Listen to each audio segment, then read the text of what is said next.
Hey all, it's week 23 of season 2 of the Andy Griffith Show. This week's episode title is Aunt B, the Warden. Barney, what's up this week? I'm in the courthouse, and then Andy comes in with 4 prisoners he just caught. And I can see he got a little bit hurt while catching them. So I say, I wish I could have been there. I wish I'd had a crack at these ladies. All right, y'all, move. And then Andy says, these are the guys who've been running the Franklin Holler Moonshine Still. And I say, oh, Franklin Holler. Well, you guys ought to know we'd catch you sooner or later. In case any of you darts get any ideas about trying to break out of here, there's something you need to know. This is an excellent security prison. And then Otis comes in all drunk and he wants to stay in his usual cell. But of course that cell's occupied right now. And then the guys say, you're the one that told the sheriff where you got your liquor. And you're the reason we're in here. And Otis denies that and they start arguing. So you and Andy see that Otis can't stay here, so Andy just says, well, I'll take him to my house. And I say, a prisoner at your house? But Andy, he's a prisoner, not a guest. No, he can't come out with any better plan. So Andy takes Otis to his house. And then Andy can see that Aunt B has company in the kitchen, so he takes Otis in the front door. And then Aunt B comes in the living room to find out what's going on, and she doesn't like it.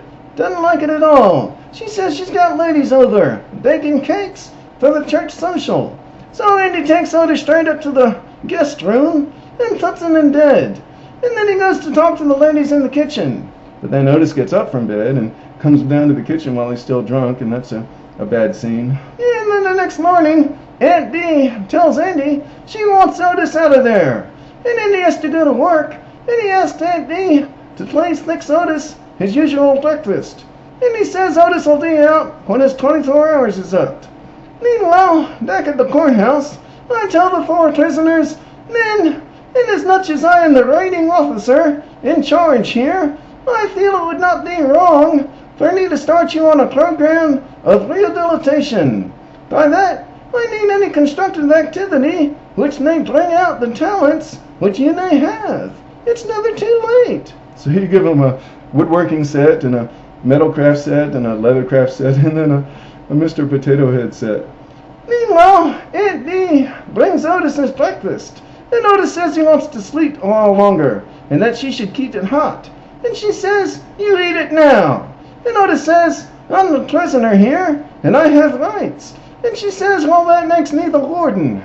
And she makes him get up and start to work, cleaning the room, mowing the lawn, washing the windows, splitting firewood, scrubbing floors. And then when Andy comes home for lunch, Otis begs him to take him back to jail. And Andy says the jail is still full and Otis's 24 hours aren't up yet. So he tries to escape, and then Aunt B catches him each time and puts him back to work. And when Andy comes home for the day, he sees Otis all cleaned up and in a suit.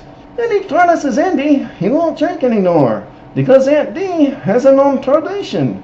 And Andy says she'd be a good warden. And then I come over, and Andy shows me Otis, and Andy says Aunt B can rehabilitate prisoners also. And then I have to tell Andy the bad news that the prisoners escaped. And he wants to know how. And I say, you know that metal craft set I gave him? The darn fellow went and made a task key. So the next time you arrest those 4 guys, you bring them not to jail, but to Aunt B to rehabilitate them. Thank you all for watching. We'll see you next week for episode 24.